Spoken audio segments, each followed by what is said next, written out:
The Play Absolutely podcast with Dr. Sue Jennings and Dr. Andy Hickson. Hello and welcome to another edition of the Play Absolutely podcast. Hi, Sue. How are you doing? I'm doing well, Andy. Just Yeah. loving the extra sun we're having at the moment. Yes, sunshine. Although, we're saying that it's a beautiful sunshine, having both of us just come back from Malaysia and the Temiar jungle, I'm still feeling the cold, even in the sun. Yeah, it's quite cold today. Yes, by contrast, it takes some adjustment, doesn't it? It does. It does. And have you sort of been relieved of your jet lag? Well, it's just amazing the impact that the Temiar people in their simple ways make on other people. You say simple ways.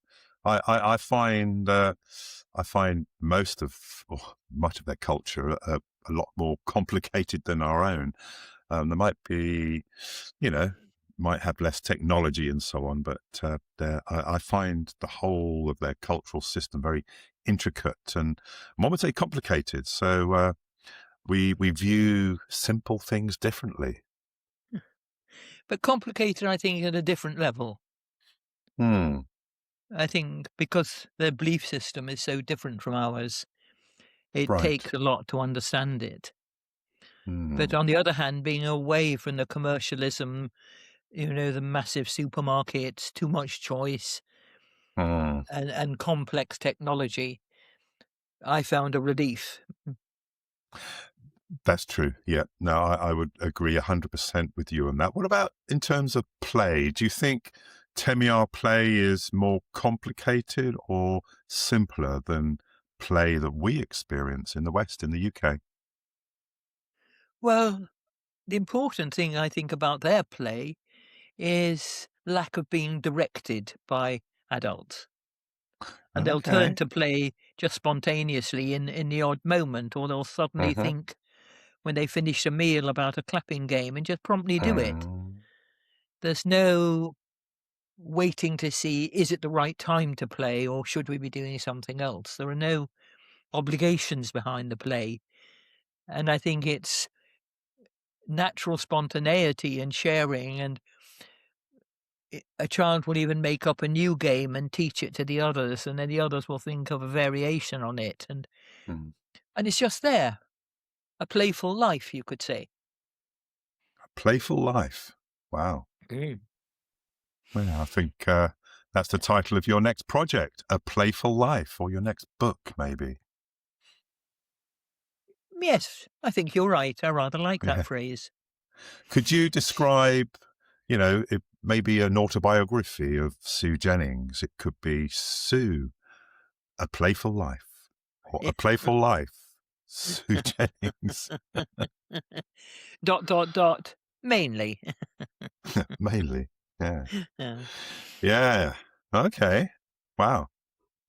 So we have a guest that's going to be visiting us shortly. Before we do, I thought we'd get our regular segment in early today. So... Any play in the news? Play in the news, yeah. So shall we see what we've got in terms of play in the news this week? So let's start with saying this week's play in the news. In the UK, we all remember from our own childhoods the no ball games signs. Well, these signs have been targeted as anti-play policy. London Sport has just been named as ambassador for more ball games, and their first campaign as ambassador is to pressure policymakers and housing providers to remove no ball game signs. The campaign frames these signs as a barrier to everyday play and expression, especially in estates where informal play space is already limited. It positions ball games less as sport and more as the default language of children's outdoor play and creativity. It questions who actually gets permission to be a child in a shared space.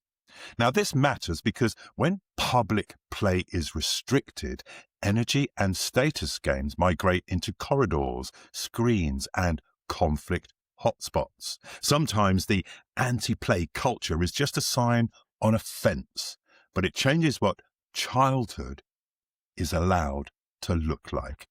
Now, talking of fences, our next story comes from Gaza, where play is used directly as therapy when children lose speech after trauma. Al Jazeera reports this week that in Gaza, clinicians and therapists are seeing rising trauma-linked speech loss and are using simple play-based tools such as bubbles, one of your favorites, Suze, to help children re-engage and regulate.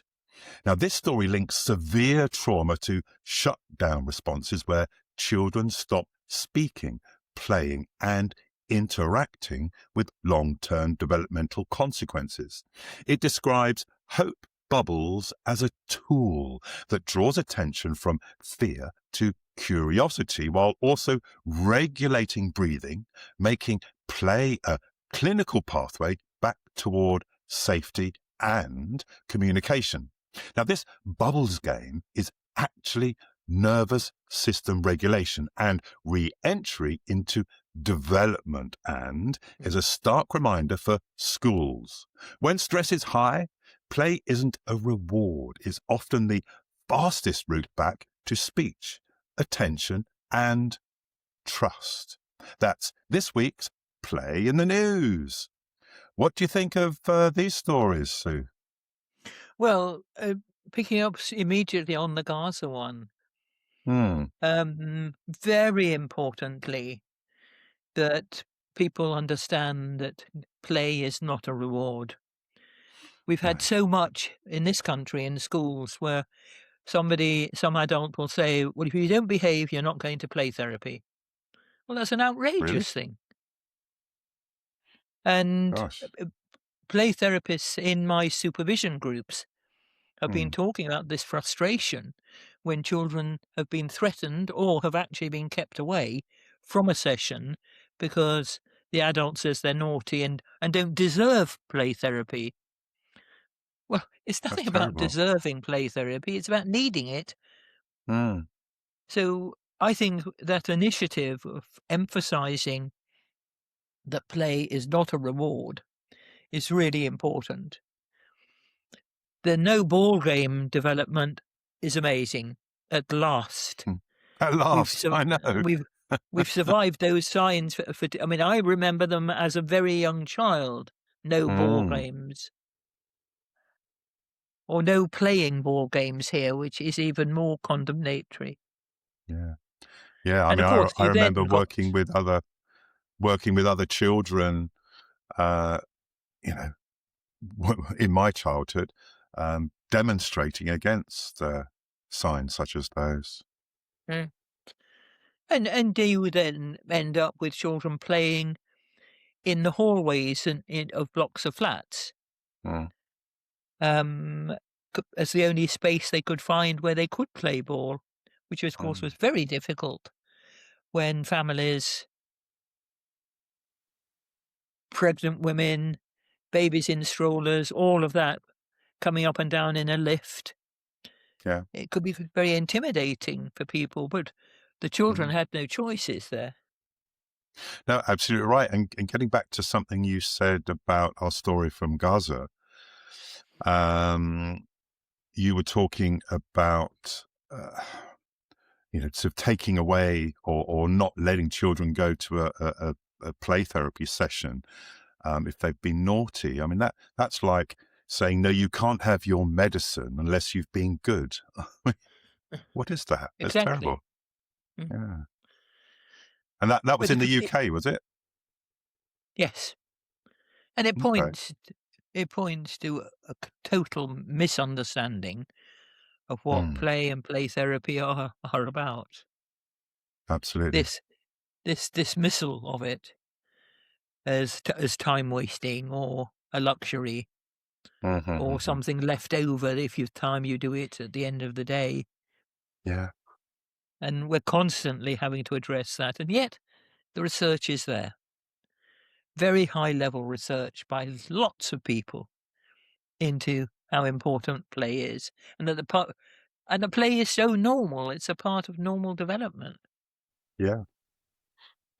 Well, you come in just at the right moment, Marina.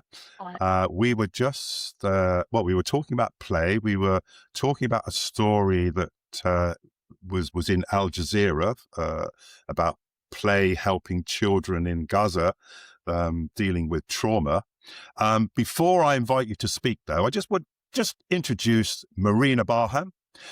She is the co-founder and general director of Al Harar Theatre in the West Bank, Palestine, and has over 2 decades of experience as a cultural operator in Palestine, the Middle East, and Europe. She's been a leading figure in numerous cultural initiatives and organizations advocating for social change through the arts. So, Marina, we welcome you to our podcast. Hello, Marina. Yeah, hello. Hi, Sue. Hi, Andy. Thank you very much for having me with you. Yeah, you're absolutely most welcome. And it's great to hear from you. Would you like to start with just saying what life is like for you at the moment? Are you currently in the West Bank? Yes, I am. Yeah. I'm in a small town called Beit Jala next to Bethlehem, which is located in the West Bank. And we're trying at the theater to continue our work with children, with young people, and also with people with disability, because they've been very isolated because of the situation. In the West Bank, things are really escalating and getting much more violent than before. It's becoming like our daily life is really shaped by uncertainty, stories of becoming to survive of what is going on, occupation, displacement, instability, everything affects our life. And children grow up and they're surrounded by fear and by trauma. And every day there are stories to tell of people who have been oppressed, injured, killed in different areas. Few days ago, an old farmer was trying to get to his land, and he was attacked by the Israeli settlers and got badly injured. So this is the situation at the moment. And the problem is that the world is busy with a lot of things, and news are not reported about what is happening, especially against children, in Palestine. Especially against children, especially in mainstream media. I mean, we get to hear zero. If we want to find anything out about what's happening in Palestine, in the occupied territories, you've really got to dig deep and go into sort of independent media.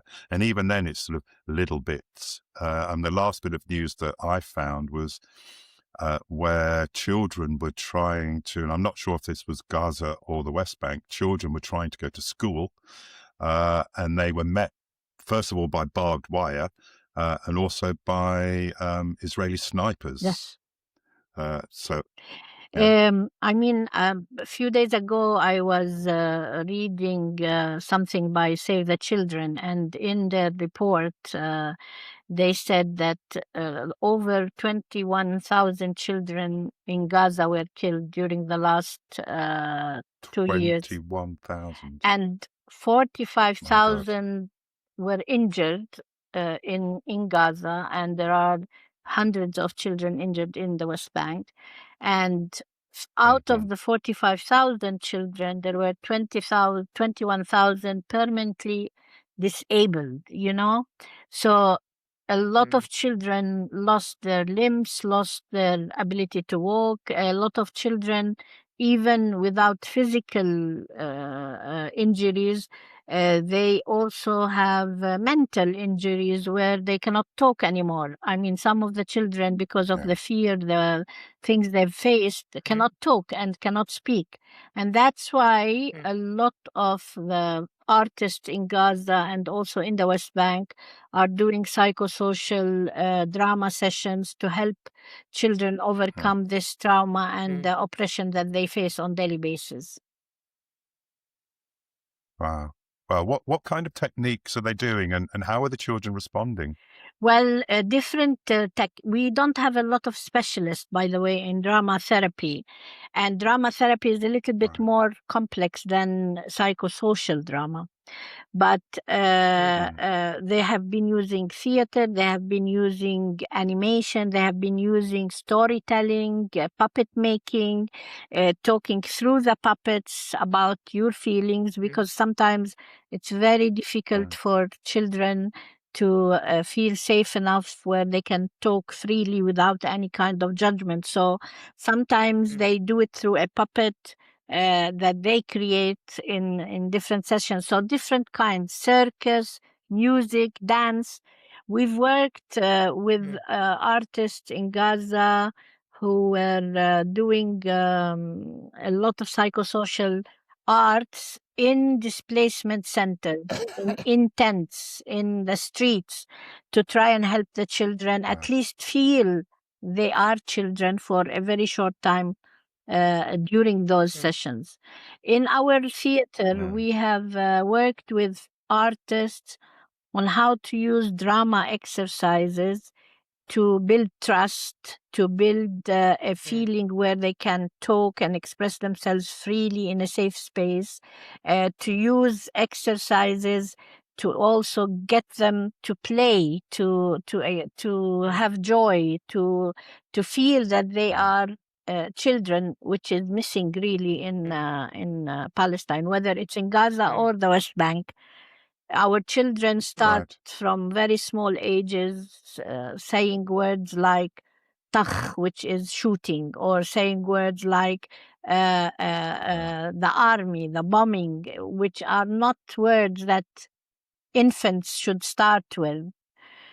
So it's a very long process. I think we all need a lot of different kinds of therapy, and especially with the arts. Right. Marina, is anybody writing about this? Well, I know that some organizations who are working in research have written some articles, but I don't think it's documentation. I know that there is a researcher in Canada. He is originally Palestinian, and he has written a book called The Palestinian Trauma, and he talks in it about children's trauma, about how unique and dangerous the Palestinian trauma is, and how to help children overcome this, and they really need a lot of attention, a lot of time to really heal, which is very difficult because it's continuous. You know, it is not like a period rest. and then you can start working with people. No, it's continuous. We the last, let's say, not the last 70 years, but the last 7 years, we've had COVID, we've had the genocide on Gaza, then we had the Iran and Israel and America war, and this continues with the escalations from settlers, from the Israeli military on daily basis. So during the if ceasefire, anybody, Sorry. I was just going to say, No, Andy, if carry on, any Sue. practitioner could, write about even a short report, Yeah, we can. I would get them published here. We wrote an So an article recently, actually, which was published in I think it was published in Italy in one of the universities in Napoli. But it wasn't really only focusing on children. It was focusing on healing through all the arts on children, women, and people with disability. I can send it and share it with you. Please do. But if anybody else would like to write a short Yeah, report about very young children, older children, and yeah. teenagers, I can make them available Thank you. here. I will share with some of the people that I know who might be interested. Mm. Yeah. Great. Okay. Marina, is there any kind of communication, even if it's online, between children in Gaza and children in the West Bank? Are they able to sort of share their Stories. stories? Yeah. Well, I don't know if And do you think that would be a good thing? first internet in Gaza is not working very well. This is the one. Like when Right, we of course. communicate with artists, sometimes the lines are cut off and it's not clear. Second, I know that there was not communication between the two sides, but more collecting stories from both sides. So collecting stories from children in Gaza Okay. and collecting Mm. stories from children in the West Bank. What we did really is not really collecting stories from children, but what we did at the beginning of the genocide, the first few months, we felt really helpless and we didn't know what to do. So what we did is we started collecting stories of children who were killed to talk about their life, not only that they are numbers. And we started doing something similar to what you're doing now, a podcast.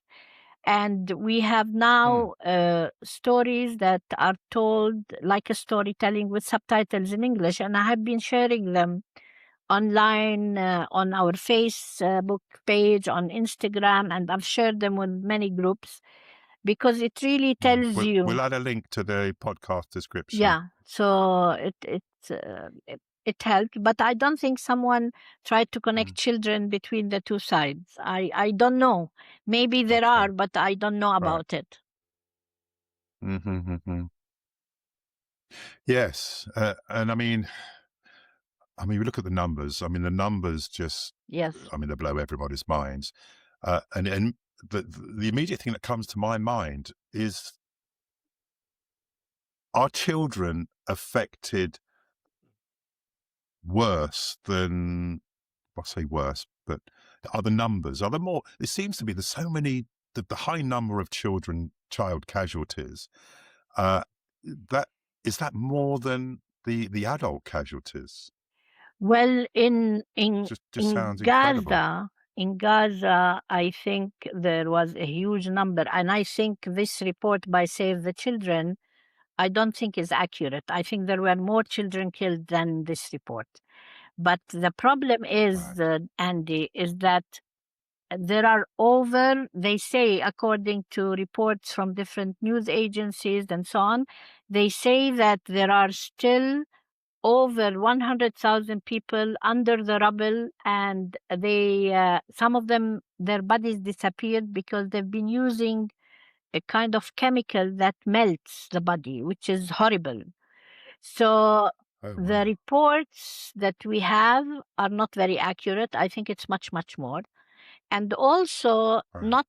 not only in Gaza, I think also in the West Bank, the number, for example, of, if we are talking about ages, let's say 12 to 18, which we consider children and teenagers, a lot of these children or teenagers, a lot of them were put under administrative detention as students, as artists who were working in cultural organizations, in human rights organizations. During the last, let's say, 3 years after the genocide on Gaza started, over 22,000 people were arrested in the West Bank, and from them, there was about 600 who were under the age of 18. What does this mean? It means that they are put in jail without trial, without evidence against them, without visitation rights by their families. So when they come out, and we've worked with some of these children who were arrested and put in jail for 6 months to 2 years sometimes, and sometimes more. We've worked with them. The problem is then when they come out, they have lost their childhood years and they come out very traumatized. But also, the problem with our society is they start being treated as heroes because they were in jail. So they are scared to say that they are afraid or they are weak or whatever. So we worked with a group of them through the YMCA, and some of them broke down in the session and started crying because they couldn't even express the feelings they had while they were in prison, because everybody is talking to them, you are men, you are heroes, you have been put in, so it even takes away their childhood, let's say, a right to express themselves because they don't want people to judge them. Yeah. Do you think there's going to be opportunities, and do you think it would be a positive thing if they were able at some point to reclaim parts of their childhood? I mean, is that something that's even possible? I think that using arts with them would be very helpful, and also to have therapy sessions. Still in our community, people are not really convinced that you should go to a therapist or you should go to someone who can help you overcome any trauma you had. But it would be very helpful to, for example, to give these children a way to create a puppet and then talk through the puppet as if it is not them. But I think there is a need for a lot of work with children, a lot of work with young people, a lot of work with all of us. We're all traumatized. I mean, till For sure.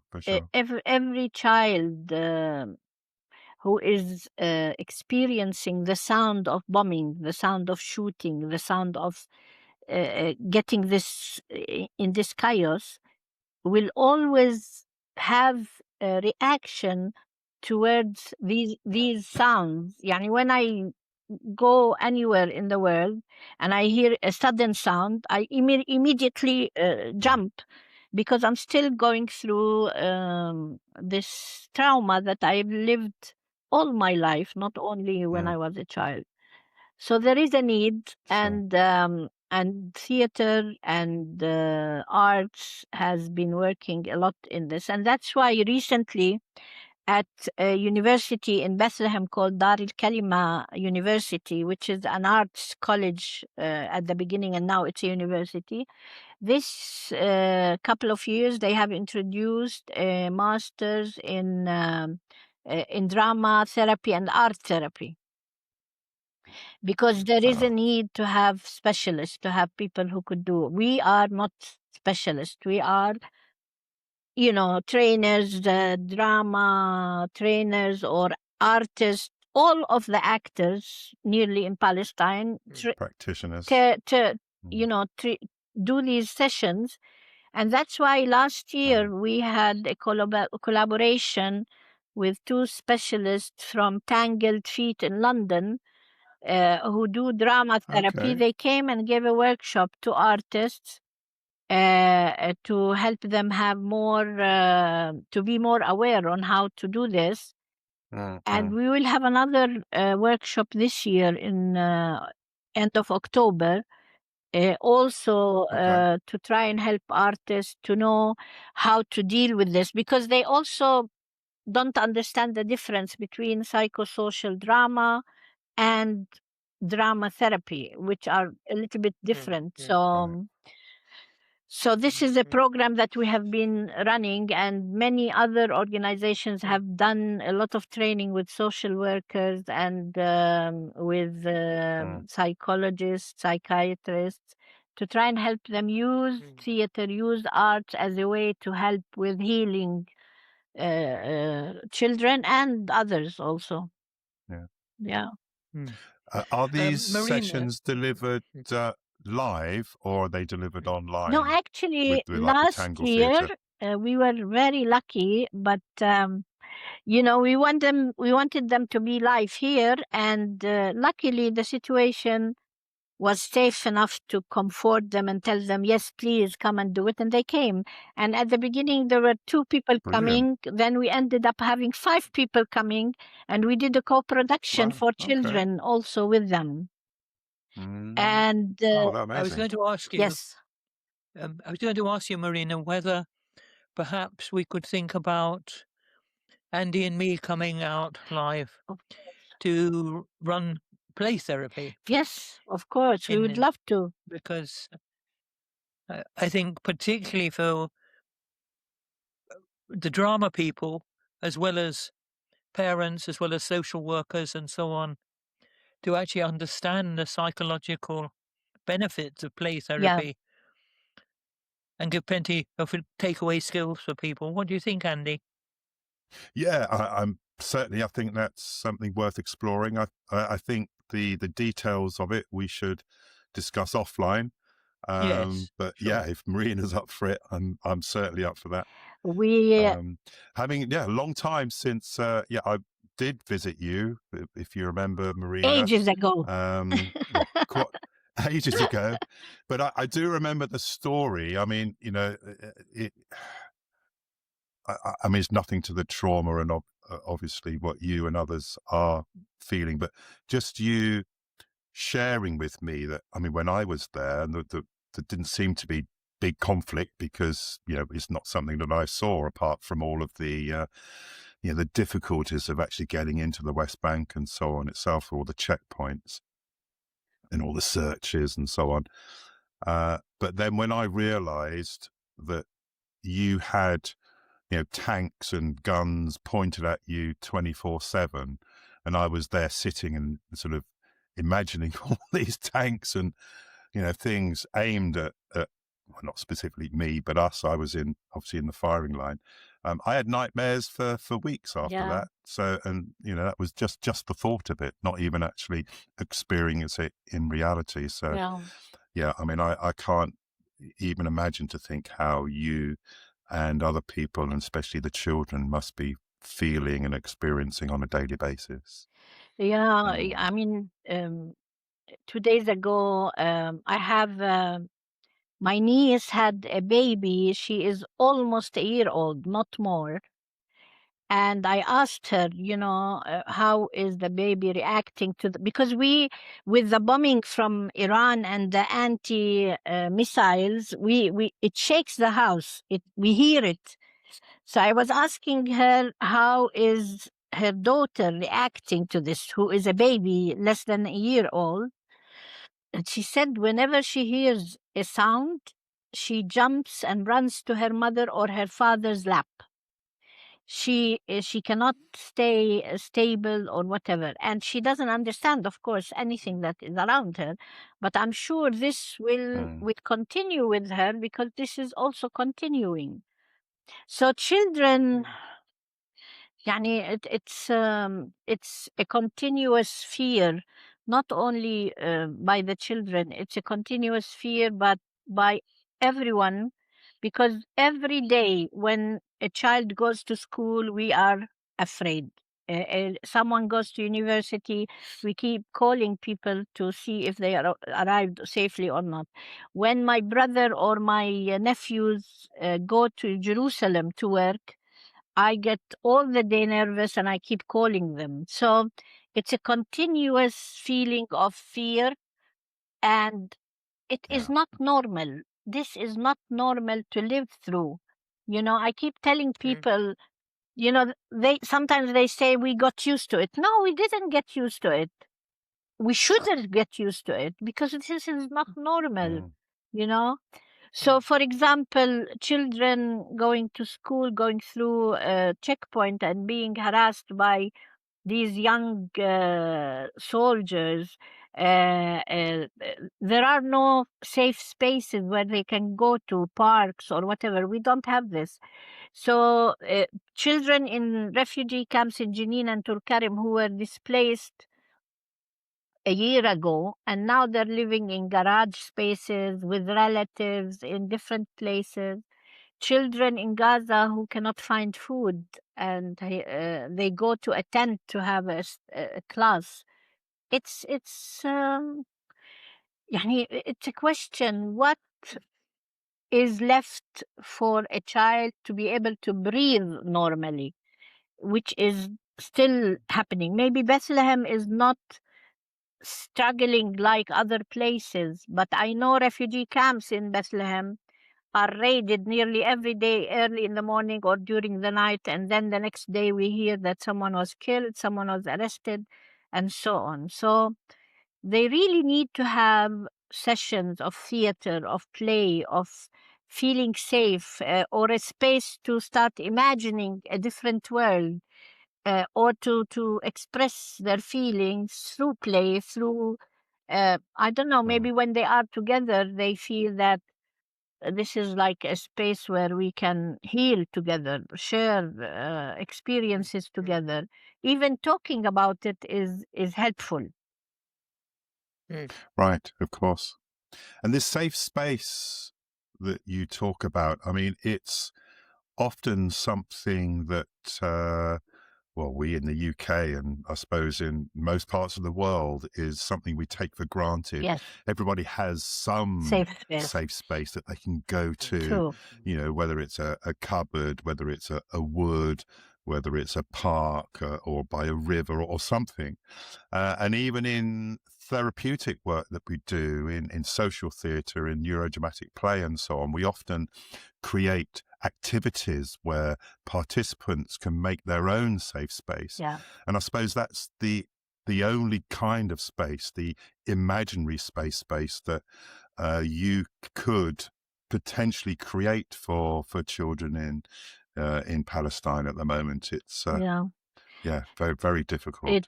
It's not easy. That's why, for example, in the last, let's say, 2 months with the war between Iran and the United States and Israel, we couldn't have sessions of drama therapy or psychosocial drama, because we could not guarantee the safety of the children coming to the theater. It took us few weeks to decide, okay, we need to do something, or we go, and also schools were not happening online physically, they were happening online, and children now, after spending a whole month and a half with the online sessions, they're fed up, they want something else, and that's why now we started doing activities in our center, sometimes through music, sometimes through drama, sometimes through painting, and we always try to find ways to help the children overcome. And not only children, we've been asked by a school to have psychosocial sessions for their teachers, because also the teachers have children, they are teaching children, and themselves they are going through this fear. So it's a very big need now in Palestine, and I think having you come and do this session on play therapy is very, very important, and there are opportunities where we can organize, and we would appreciate having experts coming. And this is what happened with Tangled Feet.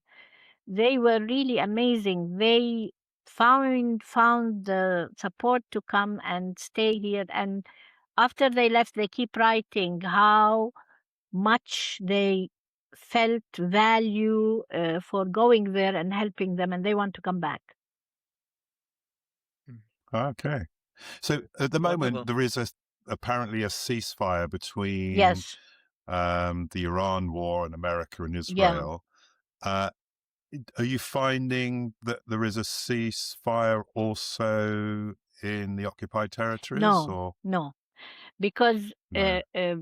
the hostility and the oppression have increased. I went to a Really? wedding Okay. on last Sunday. My cousin's daughter got married in a village near Ramallah, and we went to the wedding. And on the way back, about 1 a.m, we were stopped at a container checkpoint, which is between the south and the north of West Bank. And there were two Okay. female soldiers. They stopped every car, harassed people, broke their mirror, shouted at my uncle who has Alzheimer and he couldn't cope staying in the car. We waited almost an hour and a half and had a lot of they are becoming more like savages with the reaction of this. The same with Gaza. After the ceasefire on Gaza, every day you hear stories of people being killed, children, women, young people, old people. They don't care. The same in Jenin and Tulkarem area. Every single day there is a story. Every single day there is someone who has attacks by the Israeli settlers are happening nearly every day on young people, old people, farmers who cannot get to their land to plant them. So people who I remember there were lots of children and young people who used to walk in front of my house and go up the hill to go on a street which is flat. Okay. All this has stopped since 3 years because that street is a street where settlers pass. So people stopped going there for a walk. Well, words. Yeah. Well, words can't describe any of this, really, can it? No, it can. Anything you want to follow up on, Sue? Well, just thinking about the skills I have and how I can share those, particularly in relation to children and trauma, particularly for pregnant women who are likely to give birth to traumatized children. Yeah. That's the area I feel I can offer something. I think it would be great, so because we have a group we started with, and this group we are accumulating knowledge for them through different trainers. So it would be good to also benefit from you and Andy, knowing you and knowing your expertise. So it would be great. But I also want to say to your listeners and audiences, to you can do a lot of things. You can have actions. Continue talking about Palestine. Continue writing to your MPs. Continue working with Palestinian artists and practitioners and people. Adopt theaters in Palestine because we have been really struggling to continue our work. Two things on that, Marina. First, how can people adopt theatres in Palestine? I will give you the example of what happened with Tangled Feet. Tangled Feet, I went to the Shubak Festival in London last year, and they had a network meeting, and I met someone in that meeting who put me in touch with Tangled Feet because I was asking for directors for children production. Then we had meetings online. We talked about what we have in common, what kind of things we need, and how to do it. And last year they came and did the training and also did the co-production with us. And then we started saying, okay, let's sign a partnership together where you could sort of adopt Al-Hara Theatre by doing co-productions, by hosting shows in both areas, both sides, by sending trainers and by also exchanging our experience together. But for example, if there is a big theater who has funding from their government, and they have a part where they can have where they can adopt a theater by supporting them financially, by creating collaborations and so on. There are lots of ways to do that. And the second point is on food. Now, I know a lot of people that specifically go out of their way to try and buy Palestinian food. Yeah. But also I know there's a lot of issues where Israel, for example, will now sometimes label some of their food as produce of Palestine. So it can be difficult to actually find the real food that you want to buy. Yeah. Are there any tips that you can give us if we want to be guided towards the right food here to buy? Well, there is an application that you can use. I'm not sure now of the application's name, but I can send you the details, where you can download this Okay. application on your phone. And when you go to buy food items in different places, you can just use the application to look at the code. Now, a lot of the products are coming from settlements in Palestine, which is the worst to do. So boycotting these Right. products, boycotting even shops that support military in Israel is really important, and it does play an important role in supporting the Palestinian people this way. I know there are organizations in the UK. I met an organization called Zaytoon, where they bring olive oil, they bring a lot of items. We have been sending, when I came to do the speaking tour in the UK, we met something called the Palestine Film Festival in was it Liverpool or Leeds? I can't remember. But anyway, they do a lot of activities, and they do screening of films for Palestine. We've sent them products from Al-Hara and also from Bethlehem to sell for us, and then the funding would go to support the theater. The reason we have a problem with the support, and maybe this is something very important to add, Andy, is that in 2019, the EU Parliament, because of pressure from the Israeli government and the Zionist movement in Europe, they have included a political condition on their funding for Palestinian organizations. This political condition considers 7 Palestinian political parties as terrorists. So what happened is we had a project that was going to be for 4 years, which was approved and everything was okay. We received the contract and we discovered this condition existed. To accept this condition, it means that we are incriminating our people.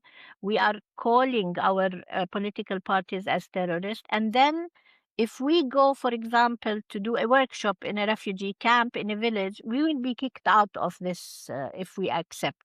So there was a big national campaign. We tried to negotiate with them, but they refused to change the condition.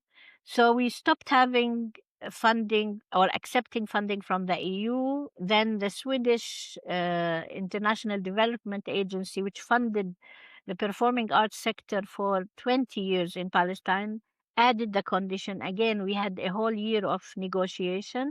And then a lot of other European countries started adding this. So we lost our main funders for our work. And we managed to continue from 2019 until end of 2025.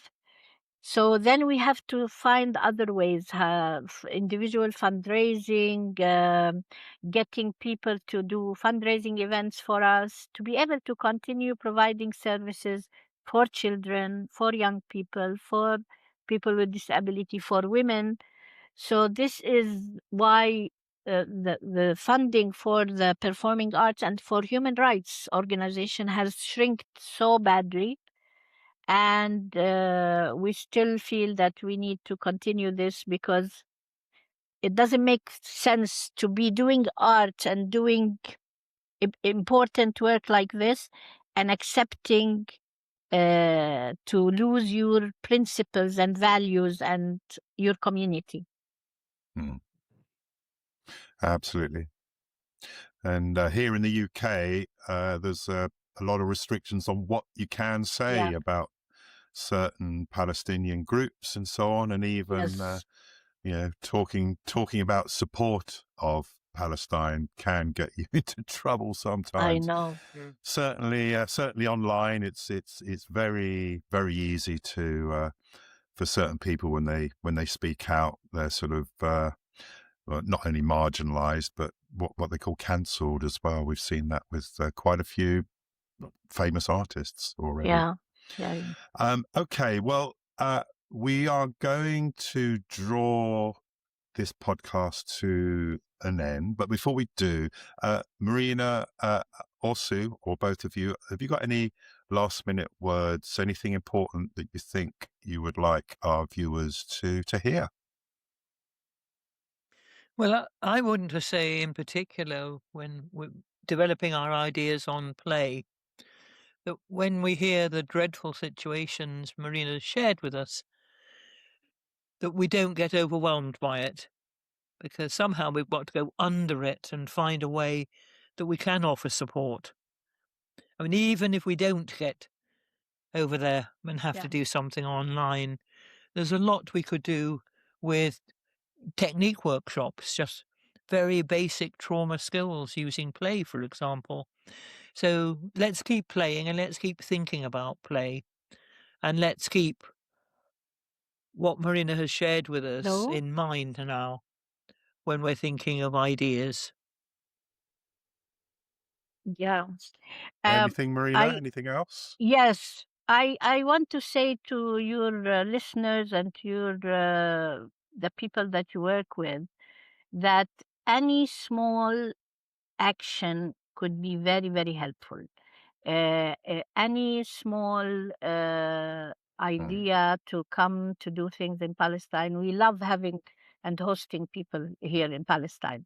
So any of this is valuable, and it makes us feel that we are not isolated, and there are people in the world who believe in justice and who can do a little thing that could help here, not only for Palestine, for any kind of injustices anywhere in the world is important to do so. So this is what I want to say. And I don't know if I can share with you, we have a GoFundMe campaign in the UK for Friends of El Hara, and if people want to join, if you allow me, I can share the link to it, and any small or big contribution will go towards helping children, helping young people, helping women, and continue our work. Well, if you can say the link online, and then if you email me a copy of the link, Marina, I'll add it to the description of the video when it goes up onto YouTube. I did share it with you on chat, but I can send it to you. Oh, yeah. If you send it via email, that would be useful. Okay. Well, I mean, just picking up on one point that Marina said is that I think everybody should remember, whatever they're going through, that there are people out there that care. Yeah. There are people out there that care. You can't always find them. Sometimes they will come to you and let you know, but most of the time you've got to go out and look for them. But do bear in mind that there are people that care. Yeah. And I think that is just an important thing to know for all people that are dealing with or suffering all kinds of trauma. And as you quite rightly said, Marina, trauma is felt to greater or lesser degrees with many people all over the world. And how we like to end our podcasts is by offering a playful activity that our viewers might be able to do if they are suffering maybe not heavy duty trauma, but they're feeling the blues, they're feeling anxious, but some kind of playful activity. And I'll give you an opportunity to think of one, Marina. So, well, if you want to, well, let Sue go first. What activity have you got for us today, Sue? Well, I've done this some time ago, but I'm going to repeat it because it's one of the most successful temporary trauma exercises. Okay. What we call the hand breathing exercise. Hand breathing. So we all know about breathing in, holding it, and blowing it out as a way of calming, but actually having your hand and your finger, so you go up your thumb and breathe in, and down the thumb and breathe out, and up the first finger and out and up, and it slows the whole process down. One's having physical touch. One has a focus, because so often trauma is spluttered. And you're getting the benefit of the breathing. I mean, that's why bubble work is so important. The bubbles keep the imagination going, but it's the physical effect of blowing them that calms the body. So And you might need to as well. You might need to do this twice. Okay. But usually 2 hands of breathing will calm people in the short term. Okay. What about you, Marina? Have you got any playful activity that you can share with people that might help them if they're feeling the blues, a bit anxious? Well, what I do with myself is really, it's not an exercise, but it is an activity that makes me calm down, is to switch the television and have a comedy and see a comedy film, something like just to get rid of all the things in my head that are affecting me or stressing me. I just relax on the sofa and watch a comedy. And sometimes this helps. I also like to walk when I'm angry, when I'm upset. I go for a walk, and walks gets your body to get rid of anything that is really affecting you. So these are the 2 things that calm me down. Brilliant. Do you have a favorite comedy artist you like to watch?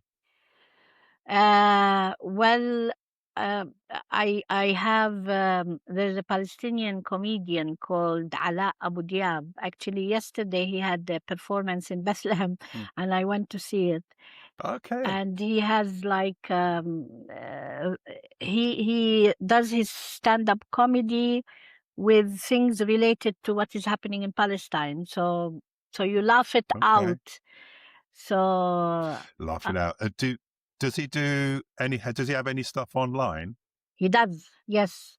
Can you, when you send me the I will link, send you some of his can you videos. send me send me his name, because I'd like to I'd like to have a look at that. Well, for my activity, I'm going to touch upon one of Sue's favorites, and also something that Marina mentioned, and I think it's very important, is the puppet. And you can spend time making and creating a puppet out of almost anything, but if you haven't got the materials, you can just use your hand. Yes. Hello, how are you?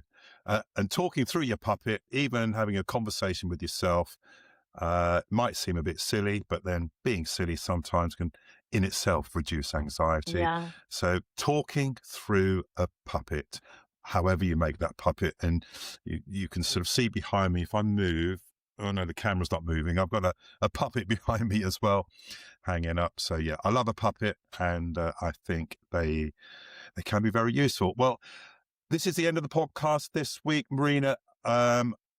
Really, really big thanks for you to give up your time to come and share some of what's happening in the West Bank at the moment, and in Gaza and Palestine in general. Sue, great to see you again.